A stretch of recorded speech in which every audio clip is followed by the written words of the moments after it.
Yeah, thanks for having me. So I'm Bowen. I've been like a master's of engineering student in the Media Lab, specifically in camera culture. And today I'm going to be talking to you in the first part about this paper that we published at ICLR this year, where we use reinforcement learning to design neural network architectures. And then after that, if there's time, I will be going into this follow-up work that we did, where we kind of have designed this practical early stopping model such that you can get drastic speedups in the architecture selection process. So let's jump into it. So first, I just want to thank my co-authors. Ramesh Raskar is the head of our lab. Nicole and Zafrist were also two collaborators. And yeah, so if you guys have any background in neural networks, you've probably seen one of these three before. This is VGG, ResNet, and Inception. And these are all kind of models that have come about over the years through the ImageNet classification challenge, where you have a large data set of about 1 million images or more, and 1,000 different types of classes of images. And these are really good at basically classifying, which images are what object. And so for instance here, it's my cat Taro, and they would be really good at recognizing, is Taro a cat, dog, potato, or house, right? Well, okay, in this case, Taro root is pretty close to potato, so they're smarter than we think, I guess. But they may not be the best in every domain. And if you have any practical experience in deep learning, you may have tried out one of these models and applied it to the problem that you want to solve. And you may have gotten okay results, you may have gotten really great results, but sometimes you don't get very good results. And so here's just kind of a case study with this MIT startup that I've been helping out with. So they're called Perch. And basically they want to make a workout tracking system where you put a depth camera up on top of a workout rack. So as you can see here, someone is squatting with one of those big barbells over them. And so basically what they want to do is they want to be able to track where the bar is, so you can real-time track reps, how fast the reps are, maybe even form, all those types of things. And so very simply, the first image problem that they wanted to solve was take this depth image, throw it through a neural network, and then get out basically a label of where this bar was, so they could track the bar in 3D space. Okay, so what's the problem? That seems pretty easy. Let's just throw Inception at it. We're done, right? Well, the first problem is that Perch is trying to make a really cheap product, and they're using really minimal hardware, and I really mean minimal. They want to use about $100 GPU, and they want to run it at around 30 FPS, so real time, so they can do track some of the faster movements. And let me tell you that Inception, VGG, and ResNet will not run at 30 FPS on a $100 GPU. So we have a problem, and basically the solution would be to hire someone like me to design the architecture for them. And I've done a pretty okay job at throwing together something that works at that speed, but it's definitely not the best that anyone could design, especially not a single person with not that much time. So what do? So the idea number one would just be to use some standard hyperparameter optimization package, like a Bayesian optimizer with a Gaussian process prior. It's a lot of words, but it's just kind of one of the maybe default hyperparameter optimization techniques. The problem, though, is that convolutional neural nets can have a variable number of layers. So as you saw in that first picture with all those three different networks, they're all different sizes. Some of them kind of had splits going on. Some of them had skip connections. And all of these kind of if you want to choose an architecture, you have to be able to deal with a varying number of hyperparameters because you can have a varying number of layers. These default packages don't really work with that constraint that well. And so that's one reason you wouldn't go there. The next is that these neural nets can have hundreds, thousands of layers. Bayesian optimization packages don't really work that well at that degree of hyperparameters that trying to optimize. So idea number two, which we'll be talking about, is using reinforcement learning. So just super briefly, this is basically what reinforcement learning is. And if anyone ever says anything like policy gradient, Q-learning, it kind of all boils down to this, where you have an agent that is put into an environment the agent is will take an action, and then basically it will receive an observation and a reward from the environment. It's pretty much that simple, and the agent's goal is to optimize the total expected reward it receives from the environment over however many time steps you let it act in that environment. And so we've basically seen great success from this technique in many different domains. Controlling quadcopters, playing AlphaGo. If you guys are playing Go, where DeepMind beat EECS last year. Playing the Atari game set, playing backgammon, back in the early 90s, I think. So it's had a lot of success in many different domains. This is all game playing, but it's also had success in say kind of miniaturized stock trading algorithms and those types of things. So it's not only games. Cool. And so just kind of with that background, I now want to jump into what we actually worked on, basically using reinforcement learning to solve this problem of architecture selection. And so we'll start off by showing basically how we can model architecture selection as kind of this discrete decision process. So in that reinforcement learning loop where you have agent, action, observation, reward, right? You need to be able to discretize or basically make the architecture selection process make the creation process a set of steps that the agent can go through, right?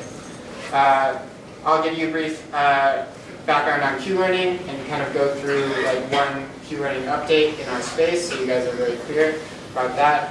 Then show you some results, and then if we have time at the end, go through the kind of the next paper where we use early stopping to make it all faster. And so here we can see this is a simple kind of state action graph, okay? And so all of these circles represent states that the agent could be in. And so this would kind of be the observation it gets from the environment. And the arrows are the actions it can take.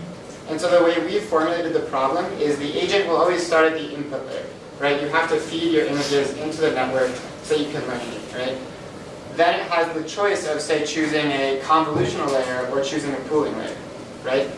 And then if it chooses a convolutional layer, it simply just goes to a state of being at a convolutional layer. So its state is the most recent layer it picked.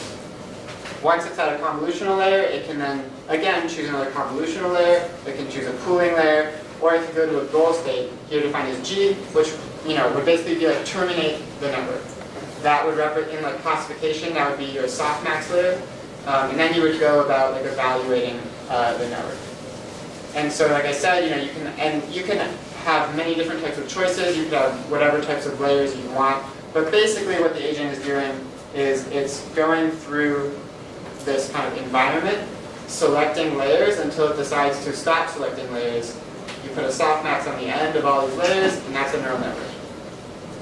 And so we will see that here, where the agent has started the input state. It moved to a convolutional, it chose a convolutional layer, it chose a pooling layer, and then it said, I'm done, I'm going to go to the goal state. And then as we can see here, this is the simple neural network that it just designed. It's the input, the images, whatever you see, part10, ImageNet, whatever. The convolutional layer, pooling layer, and then a softmax layer. And this is a trainable neural network that you can then evaluate on whatever task you're trying to do. Is everyone clear on kind of how we have organized the task for the agent? Can you look at how we decide to choose the convolutional layer? Was from the example that you were supplying, or? Oh, I see. Okay, so yeah, so this is just an example path the agent could have taken. We haven't talked about how it will actually go about deciding which is the best option. Yeah. Cool. And so now that we've kind of had an example of how it would actually go through the space, I just want to briefly go through the Q-learning algorithm, this is how we actually have the agent learn which layers to choose are the best at any given point in its network selection process. And so for some notation, we call this the Q value. And so the Q value, Q star means optimal, basically. If it's not optimal, there won't be a star. S is a state, and then U is the action that the agent has taken from that state. So Q star of SU means this is the total expected reward the agent would receive starting at state S and then taking action U. And after that point, the total expected summed reward it would achieve. And this is Bellman's equation, which is basically kind of defining how this Q value is actually recursive, right? Because this Q value is the total expected future reward. But you can actually define that in terms of the total expected future reward from the next step, right? Because that the Q value is actually just the reward you would receive from this state action pair from the environment plus the max over Q values of the next states. Is that clear? And what's the discount factor? All right, so the discount factor is, in some cases, it's just mathematically necessary. You keep it between 0 and 1 so that, basically your Q-learning algorithm is like a Lipschitz contraction. But intuitively, what it means is, say I am trying to train a stock trading agent, right? And so the agent gets to sell stocks, buy stocks, whatever, right? And so this algorithm or this equation without the discount factor, it could basically learn that, I should buy some stock now and then hold for a billion years, right? Well, we don't really care about if we make money in a billion years.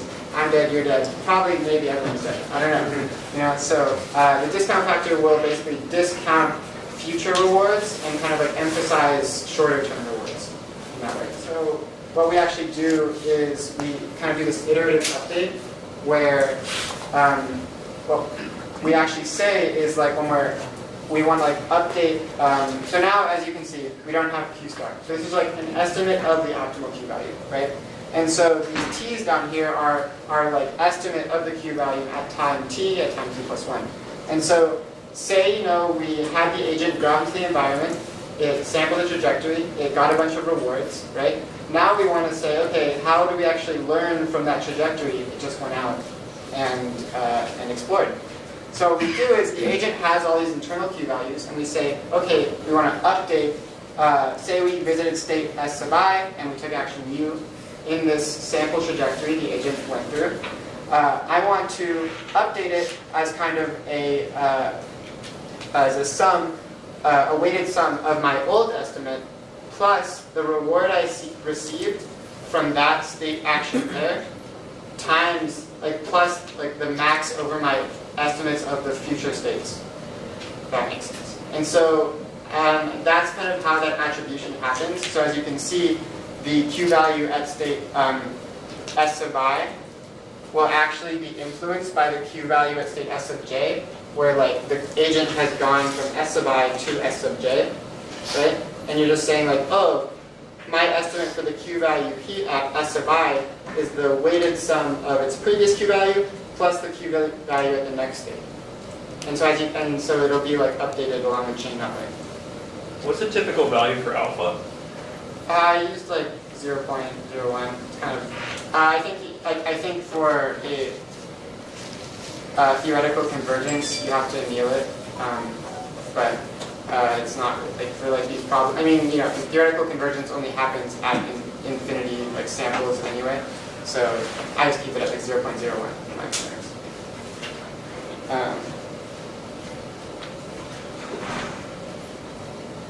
So now that was a lot of math and kind of confusing. So I just want to go through. So here's our state action graph again.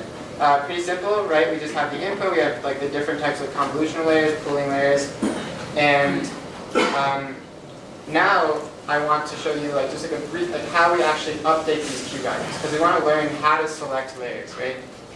And so here, right? Remember the Q values were the utility of a state action pair. And so every arrow here is actually a state action pair, where the state is the previous state and the action is kind of the next state you have, right? And so I just have initialized all of the Q values to 0.5. Then we chose the same network that we had before, input to convolution to pooling to softmax. And say that I trained that network, right? So on my task on CFAR10, and I got 90% accuracy, right? Now I want to basically update all my Q values based on this information I just received that this network achieved 90% accuracy. So again, here's my Q value equation. I'm going to set discounting to 1 just for simplicity, and alpha to 0.1 just for simplicity. But basically what we'll do is we'll say, okay, I'm going to start at the transition closest to the end, right? That's here at the bottom. And so you basically take 0.9, so 1 minus alpha, times the previous Q value, which was just the randomly 0.5, the initialized value, plus the learning rate 0.1 times the reward I received, which was 0.9, right? Because there's no future state after the goal state, you don't add anything to that, right? There's no future Q value. You've ended the path. And so, okay, great, now my new value is 0.54, and I go to updating the next one. So here now it's again 1 minus alpha, 0.9 times my previous Q value, plus my learning rate alpha, 0.1, times the reward plus the max over future Q values. And here we don't actually give the agent any reward, because now we're kind of like at an internal transition in the network. And so there's no reward there, but there is like the max over the future Q values. This term is now 0.54 because we just updated that value. And so now our new Q value here is 0.504. And so we can just kind of continue doing that all the way to the end. And so now, as you can see, like we don't have any updated information about these actions because we haven't explored any networks that have used those actions. But I do have information about the actions that I did take, like the input to the convolutional layer. And so if I were to just sample one network and then run my Q-learning algorithm and then say, okay, I want to use what I've learned, I would just take the greedy policy and have my agent start here and then select the max Q value, take that action, go to the next state, select the max Q value again, and you would basically just reconstruct this network. In practice, we're going to sample a ton of networks, update all of the Q values randomly, and then you'll kind of get a pretty good actual utility estimates of which layers you should choose. And so, yeah, so basically we saw how the agent will sample network topologies, right, just by going through that state action graph. We saw how those actually manifest as, neural networks. Then once they've manifested, we can train the neural network on the task, so some image classification task, receive the performance, and we're going to store that into a type of memory, like the agent's memory. And then after we do that every so often, we're going to basically go through our memory, select some networks, and then update the Q values of the from those networks, or sorry, update the Q values of the trajectories that those networks basically manifested as, and kind of give the agent the reward of as the accuracy that network achieves on the problem. And so basically it's just sample networks, train them, and then update Q values based on the performance those networks achieved. And this is the algorithm. So this is the kind of, I guess if you follow to here, that was the trickiest part. Is discount factor incremented or computed anyway, or requires manual calibration? So there are some things that you will have to calibrate, such as the exploration schedule. And I think we're going to get into that. Yeah, right here. And so we've seen how to actually update the Q values, but how do we actually go about exploring, right? As we saw when we only updated based on one network, the Q values weren't very interesting. They didn't really learn anything other than just to reselect that network. And so what we actually do, which is quite common in the game playing literature, is we use this epsilon greedy exploration strategy. And so what we do is we anneal epsilon from 1 to 0. And so as you can see here, if you have a high epsilon, that means you have a high chance of randomly selecting an action. right? And then you have a 1 minus epsilon chance of choosing like the greedy action based on your current estimate of the Q values. And so what you do is you start at a high epsilon, so a very random policy, it'll be randomly taking actions, and then you slowly anneal epsilon to be like 0.1 or pretty low, so that it will be choosing mostly greedy actions, and therefore like networks that should be better than where you're just choosing random actions. And so yeah, choosing this schedule is, I guess, in some cases tricky. We just found that the first one we used worked, and the second one we used also worked, so we didn't really find it to be that tricky for this problem. But yeah, I guess you'd also have to tune your alpha, your learning rate of the Q-learning agent, and also, of course, like how you actually train each neural network on the task. We didn't talk about, do I use the atom optimizer or just standard SGB or anything like that.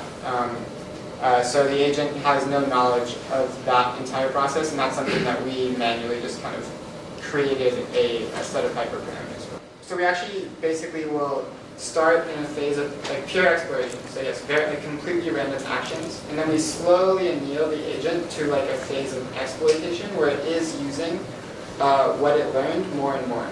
And so we use this policy, the epsilon greedy policy, where we start with epsilon being 1, which means I'm like with probability. So with probability epsilon, I take a random action, and with probability 1 minus epsilon, I take the greedy action. And so when epsilon is 1, it's completely random. But then as I slowly move epsilon towards 0, my actions become, high probability, like with more and more probability, greedy actions.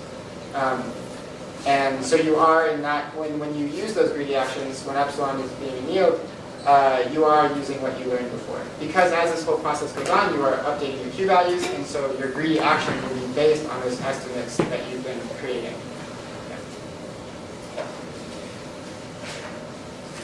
I'm actually interested in how long this process is. Cool. So I'll get to that in a sec. I'll just give you the numbers for what it took on our experiments. So here's just the state space. You don't have to really look at all of the numbers. It's just kind of to show you that we basically discretized a lot of the parameters for each layer type. So in that basic example I showed you, it looked like there was one convolutional layer and one pooling layer, and that was it. There's actually like a bunch of different types of convolutional layers, a bunch of different types of pooling layers, and so on. And so this is just to show you, like this is in the paper as well, and if you want to look into the details, you can go and find this there. And so yeah, for the experiments we ran, we just ran it on MNIST, CFAR10, SVHN. They're all pretty similar. They're all small images, so like around 28 by 28 to 32 by 32. And their data sets are all like kind of roughly around like 60K training images and like 10K validation testing images. So it's all the problem sizes are pretty similar. And so for our experiment, we had about 10 GPUs, and mostly kind of like 2015 Titan X's and some newer ones. And it took roughly like 10 days for each one of those experiments. So roughly 100 GPU days for those. Though that was with like kind of like our initial epsilon schedule. So like how many networks I sampled at high epsilon and at low epsilon in the epsilon greedy policy. And so we actually found after that you could reduce that search schedule a lot, and it would still be fine. I saw you kind of balk at kind of how much how much computation time it is. Yeah, so the actual, so this is kind of like, I told you how it works, or how the algorithm works, but here is the results on CFAR10, one of those experiments.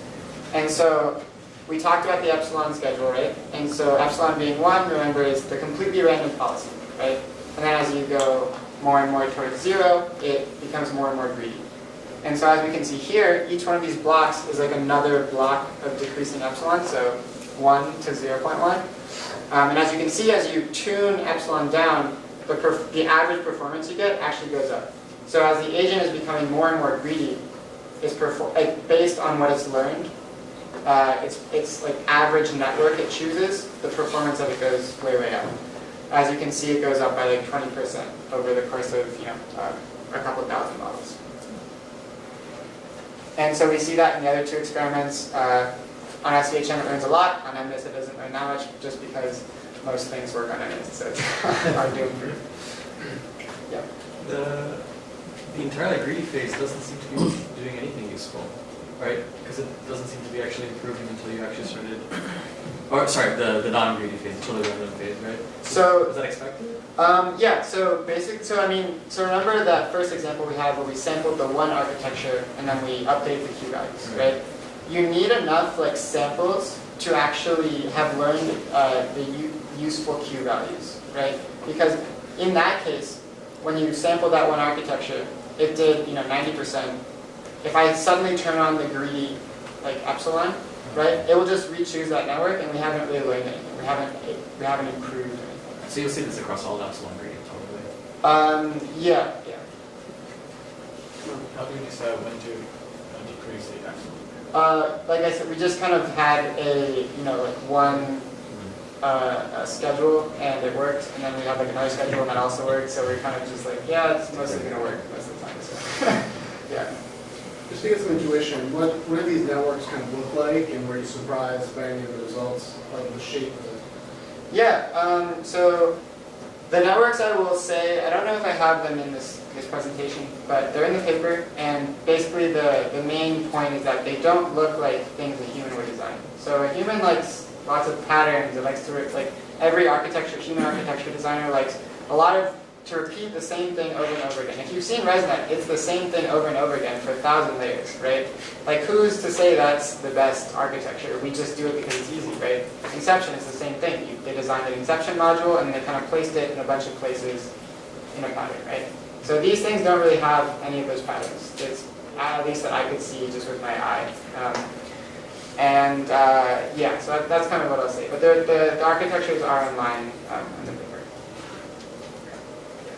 You were targeting smaller models that could run on low performance embedded device. Did you get small models out of it? So we haven't run that experiment, but you could very easily incorporate into your reward like some measure of how fast the model is running, like the amount of time it takes to do inference.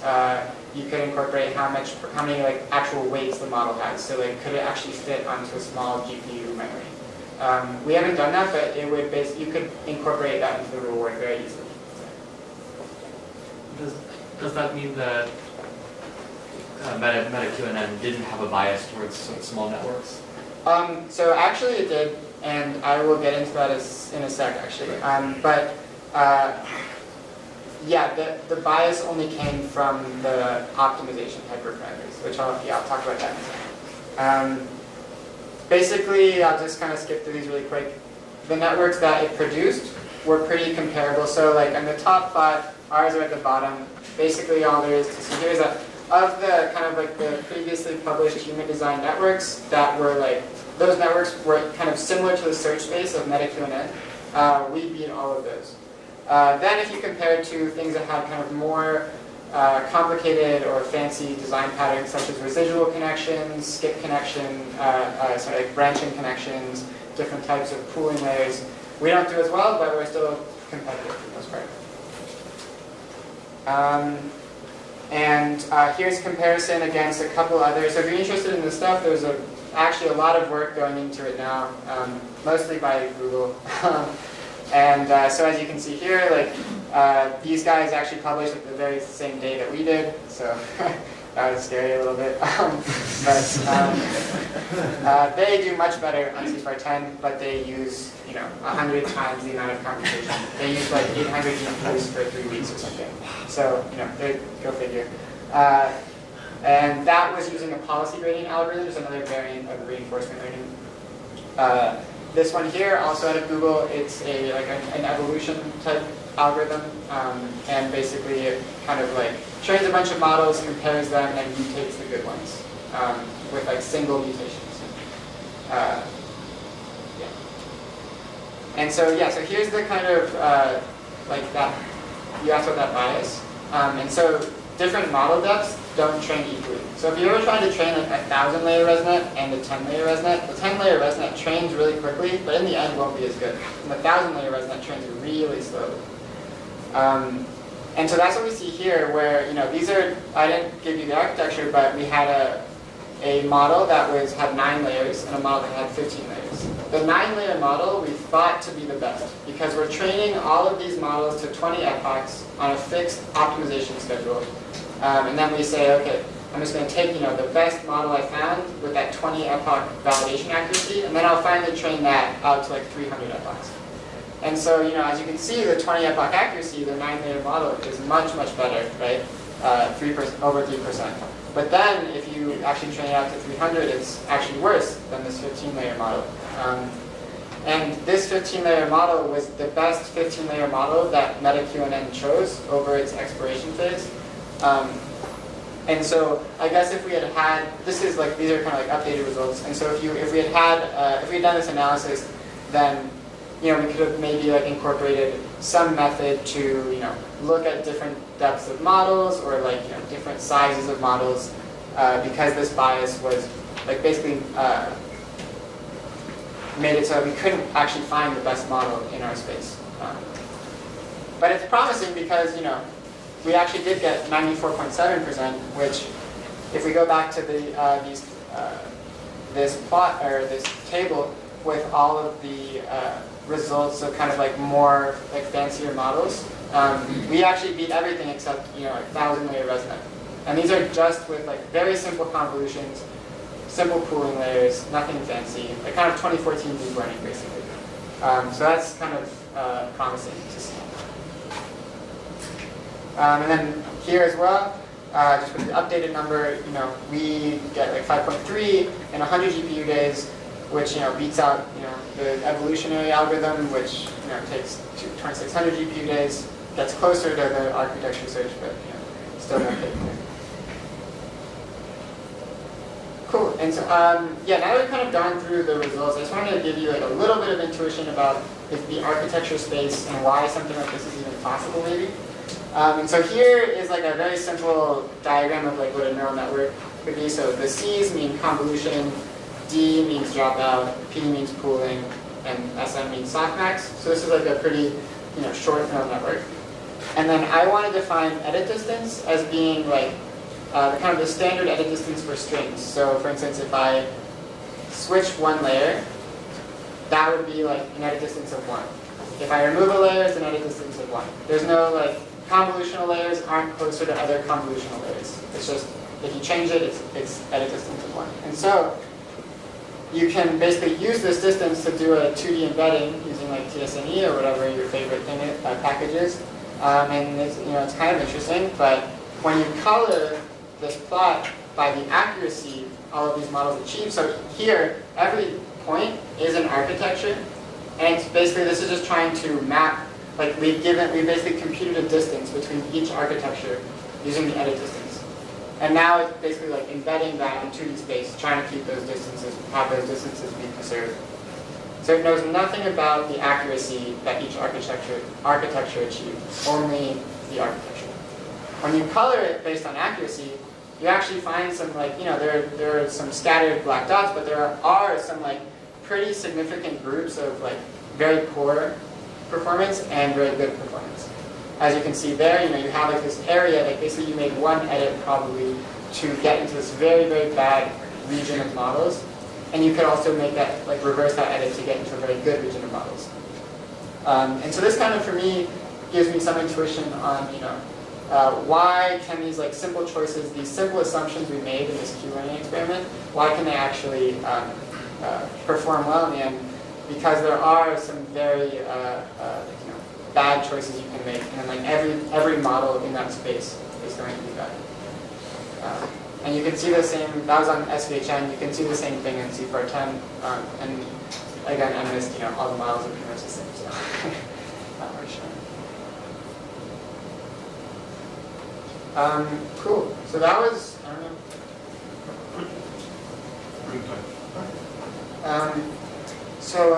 That was the first part, and that was kind of like how we basically use reinforcement learning to generate architectures iteratively and like get better and better. But here's that plot on results again, and bolded is the amount of computation used, and it's just like crazy. So like you thought, our 100 GPU days was like a lot, right? Well, to get like even better results, you need like 10,000 GPU days, or even somewhere in that range. And so our idea for speeding it up was basically like humans are pretty good at stopping suboptimal configurations. So here are like two curves of validation accuracy between two different models, and you, the human architecture designer, the machine learning engineer, are training them both on your two GPUs, and you see, the blue one is just doing like much worse. You could probably stop the blue one here, and you could be pretty certain that it's never going to be better than this red one. And you have no certainty on it, but you're pretty sure. And it's like a pretty, probably a pretty good idea to terminate it early. And so we basically, to do this, we started out by saying, can we actually predict how well a neural network will do before we finish training it? And so here are a bunch of full curves. They've all been trained to the max amount you want to. And then here's the prediction problem where I say, okay, now I only have, say, like 25% of the learning curve observed. I want to predict the final accuracy these networks would have gotten just from the learning curve.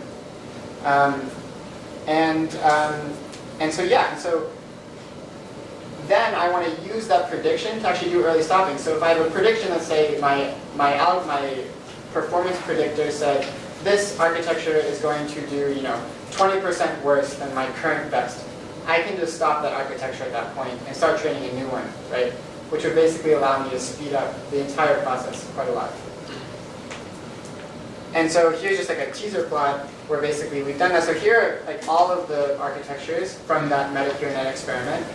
And then here basically is what we have after we implement an early stopping algorithm. As you can see, pretty much all of these models that are converging to very poor performance are getting cut out really early on.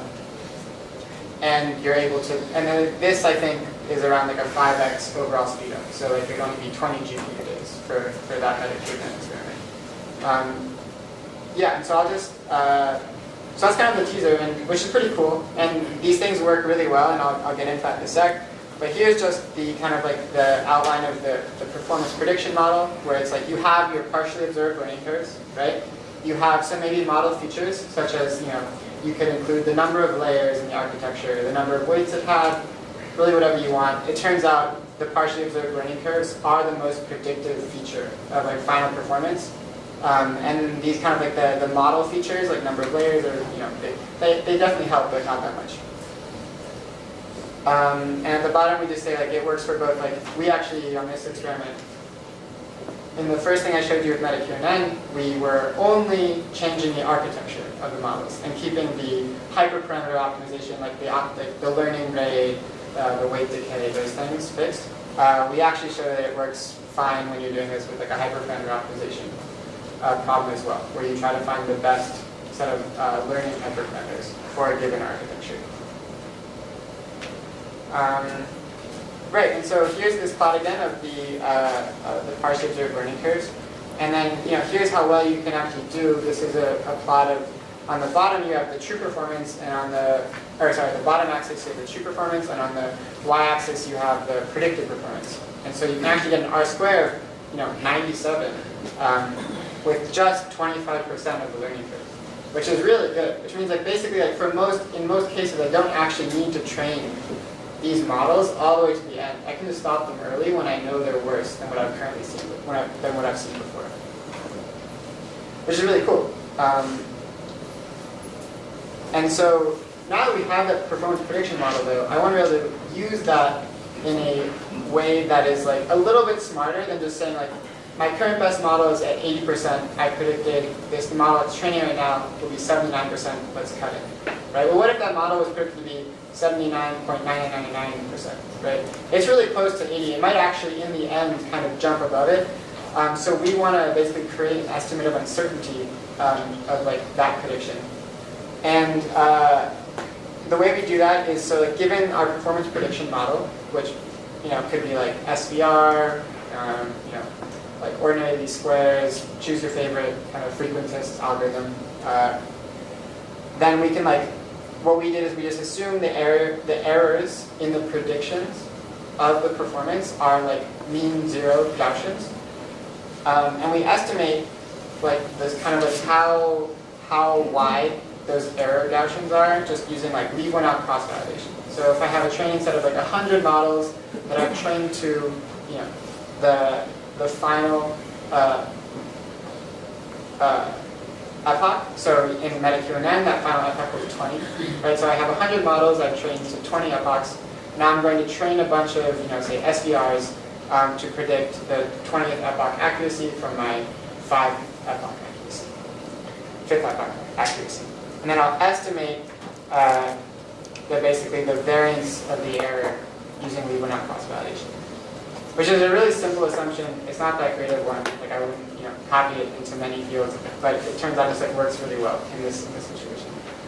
And then we can, using this kind of assumption of zero mean Gaussian error, we can basically just define a probability of improvement, which says, you know, what's the probability that this estimate I have, so this predicted y of like the final t, is better than my current y. Or sorry, I guess this is the probability of not improving.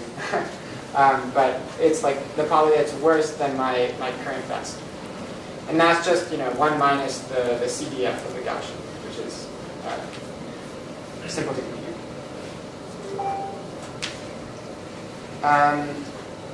And then finally, I can just like define an acceptance probability threshold, like delta, such that I say, you know, if my probability that my predicted value of this network that's currently training is less than my current best, if that probability is, you know, greater than some threshold, then I'll just cut off the model. I'm done. I know it's probably not going to actually perform better than my current best.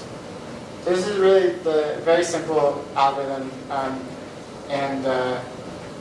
yeah, in the end, it will basically get you really, really drastic speedups. And so here, we show the simulated speedup over MetaQNN with versus the probability threshold we set. And so as you can see, when you have, you know, like a low probability threshold, I guess there's more notation. So like the x's mean that, you know, on average, we don't recover the best model. The triangles mean on average we do. So in those cases, in the triangle cases, when we implemented this early stopping algorithm, there was actually no hit to overall performance. It was just faster, basically. I guess just for now, ignore delta and top 10. But bottom line basically is that, you know, on the CFAR10 experiment, you could say set your probability threshold to 85, and you could get like around like a 6x speed up over the original MetaQNN. Is the thing you're stopping early the step where you're computing the reward of a given batch, or is it the sort of overarching exploit problem? Yeah. So yeah, I guess there's two learning steps that happen in the MetaQNN thing, right? The first, like the higher level one, is the Q-learning algorithm, which will take the reward of trained architectures and kind of, you know, update the p-values. And then the lower level one is how we actually train each architecture on the problem. And so that's where we're doing early stopping, where, you know, over the course of MetaQNN, we actually trained like 2,700 unique models, right? And so what this actually does is it says, okay, those first 100, I'll train to the 20 epochs, but then the remaining 2,600, I'm going to stop actually a lot of them from completing the full 20 epochs because I know that they won't do well. And that's why we actually implemented it with the performance prediction aspect, because for reinforcement learning, you need to give a reward to the agent, right? You can't, I mean, it won't learn anything if you don't give a reward, basically. And so we actually use the predicted accuracy as the reward for those like architectures that we have terminated early. And that's why we do the performance prediction as well.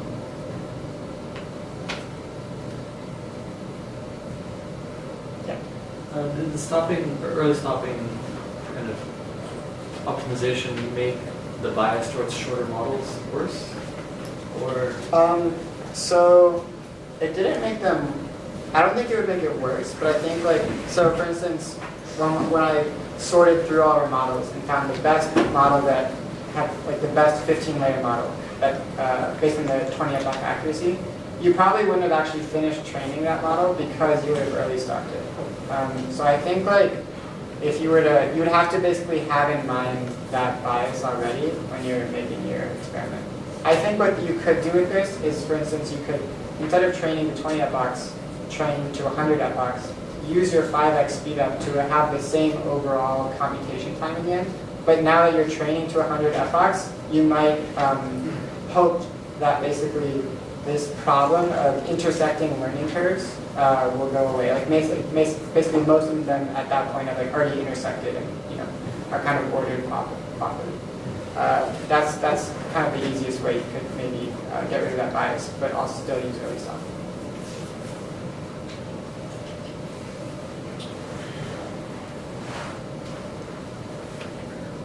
Oh, cool. Thanks. This is the summary. Just my info. The slides will be on my website later, and here are the papers. Thanks.